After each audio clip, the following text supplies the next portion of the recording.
Assalamualaikum warahmatullahi wabarakatuh. Bismillahirrahmanirrahim. Rabbi shrah li sadri wa yassir li amri wahlul 'uqdatam min lisani.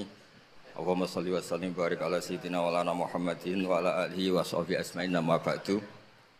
Ingkang sangat kula hormati Pak D kawula Haji Idris Abdul Hamid, wonten para habaib Habib Ahmad Al-Habsyi, wonten Profesor Hukum nih. Sedanten wonten niki nggih mitra kula teng UII.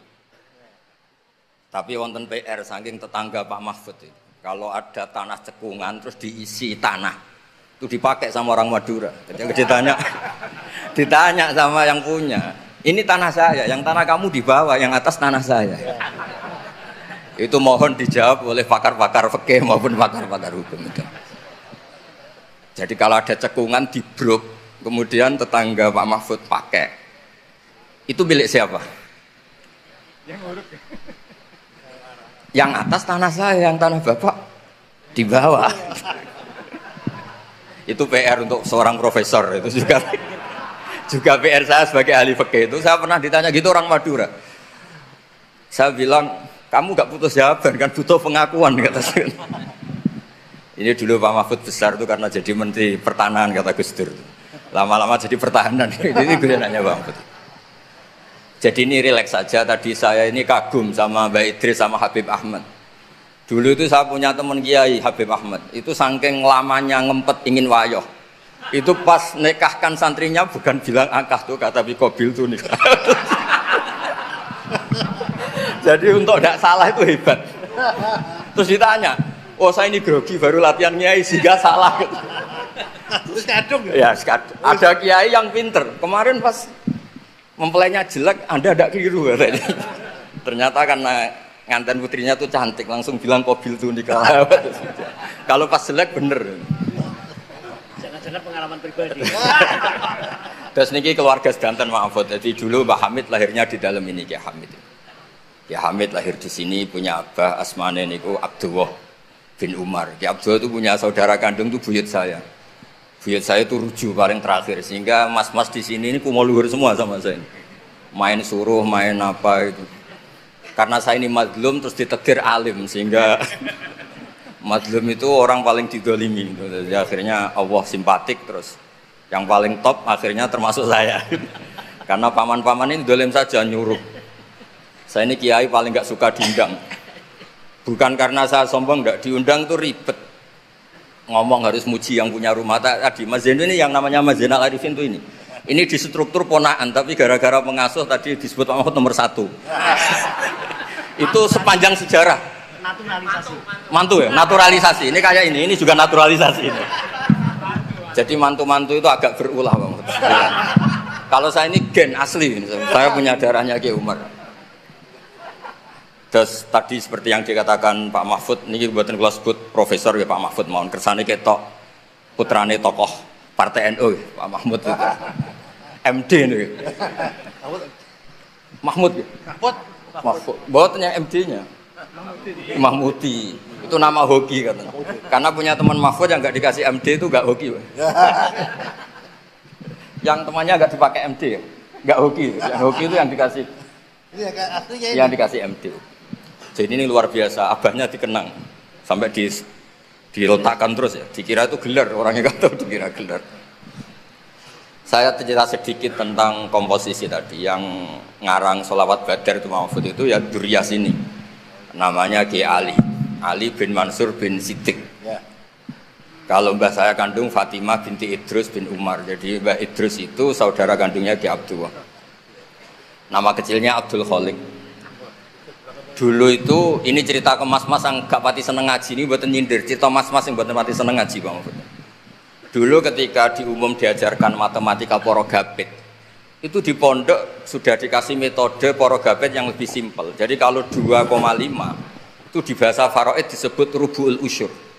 Karena orang Arab itu gak suka nulis, sehingga kalau 100, 2,5-nya berapa? Disebut rubu'ul usyur.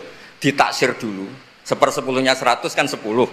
Nah setelah 10, rubuknya, seperempatnya berapa? 2,5. Sehingga tanpa ditulis tahu, misalnya saya 1 miliar, 2,5-nya berapa? 1 miliar berarti 1/10-nya 100 juta. Seperempatnya berarti 25 juta, namanya rubul usyur. Sehingga saya pernah ketemu pakar matematika dari beberapa kampus, cepet-cepetan ngitung matematika, itu kita tidak kalah. Karena saya jenis cucu Mbak Umar yang sinau, ini nyindir putu-putu sing berapati seneng sinau. Terus monggo kalau aturi tobat gitu kersane. Karena saya ini tiap acara di sini, niku dikongkon pidato, tapi posisi ini dikongkon, buatan kehormatan gratisan bisa ngaduh. Intinya gue gratis lah ini. Kemarin saya itu di hallnya Pak Hamid, sebetulnya mau dibarengkan jenengan tanggal 24, tapi katanya Pak Mahfud milih yang rame, Pak Mahfud milih yang 25. Karena saya ini bakat wali, jadi milih yang 24 itu. Jadi sebetulnya di tradisi matematika pondok itu tidak kalah cepat. Misalnya 1/20 atau 1/10. Misalnya zakatnya zuhur itu disebut usyur au nisful usyur. Jadi kalau kita punya aset 100, usurnya 10. Kalau nisful usyur berarti 5. Nah, ketika di kampus diajarkan itu 1/20, santri bingung, mereka mikir para gabit. Sebetulnya itu usyur atau nisful usyur. Lah nggih, monggo para putu niki sinau malih niki putu-putu kok. Aja diundang Gus tok gratisan cucap-cucup. Niki Mas Arwani nggih Mas kula, tapi ngajine gak dosih khatam kula. Mulane terus DPR mbak-mbak. Geriyen nggih hafal Quran duka sakniki mboten ngertos. Nggih mugi-mugi terus deres. Penghina itu namanya ya. Nak madlum kok barokah Mas. Dan mau didongakno Pak Mahfud. Terus di sini keluarga semua Pak Mahfud. Tadi jenengan pun ngetikan serius sekolah bagian guyon Pak. Karena wow bingung kalau ngadepi mas-mas balik-balik niku pun bingung. Niku mungkin mau itu Hasanah kedua Mas sama niku. Kok jopo di tandange. Mas sama. Enggak tak sangoni Mas, tenang ya Mas. Dulu itu kiai-kiai ngajarkan matematika, sosiologi itu juga gampang. Dulu yang diajarkan kita Pak Mahfud supaya orang punya harga diri itu mengutip dawuh Sayyidina Ali. Ahsin man syi'ta takun amira. Kamu berbuat baik saja sama orang, pasti Anda bisa memimpin. Ada seorang menteri, seorang presiden, seorang apapun itu kalau sama orang yang ngutangi, ada acara menteri itu orang nggak lihat. Itu ada menteri datang, diajak sama orang yang nggak siapa-siapa, nurut. Loh kenapa kamu nurut? Saya punya utang orang ini Gus. Jadi ahsin man syi'ta takun amira. Terus wastahni amman syi'ta takun nadhira. Dan kamu tidak usah butuh orang lain, maka kamu setara. Itu kenapa para kiai-kiai yang masih megang ini ketika kenal orang kaya, kenal pejabat biasa saja, karena sekali butuh, wah masalah ini. Jadi wastahni amman syi'ta takun nadhira. Terus terakhir waqtas ila man syi'ta takun asira. Dan silakan kamu butuh orang lain, maka kamu akan menjadi tawanan orang itu. Sehingga di tradisi kiai itu meskipun orang paling miskin pun itu punya harga diri karena tidak punya utang. Wastahni amman syi'ta takun nadhira. Kamu tidak bisa butuh orang lain, pasti kamu setara. Kalau kalian Mas Sama ini kalah, ngundang Mas, yang Mbak Kiai Behi keren, putu Mbah Hamid. Sering neror kula ini putune wali. Mbah Hamid dulure mbahku paling padha waline. Ya terus ojo saingan Mbah, saiki saingan putu. Ya cocok saingan putu lah ya. Saingan. Kula niku ngorek ikhya lho, Mas. Siap. Niku ngorek nopo? Dereng. Berarti kalah bae. Nggih Habib Ahmad niku kan ngorek ikhya niku. Riyen Mbah Hamid senenge ngaji iya sama Habib Ja'far. Sudah tak kasih sarahnya biar macane gampang. Terus dulu itu kiai-kiai ngajarkan matematika itu gampang, jadi dikasih tahapan.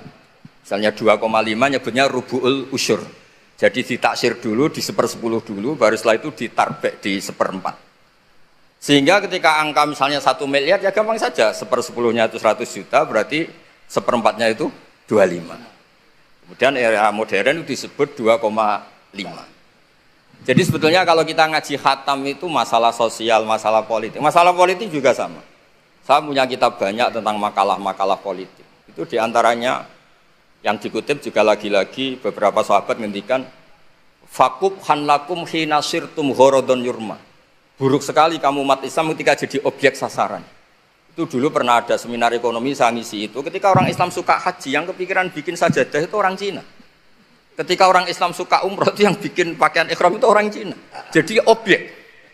Jadi kita butuh orang Islam yang kedonyan supaya gak jadi objek. Dulu politik juga sama. Kiai-kiai kon milih caleg, bariku diakali tok ora tau dadi aktor. Lalu bosen diakali terus dados Mas Arwan ini gitu, nyalek piyambak. Nggih ngoten mawon. Assalamualaikum warahmatullahi wabarakatuh.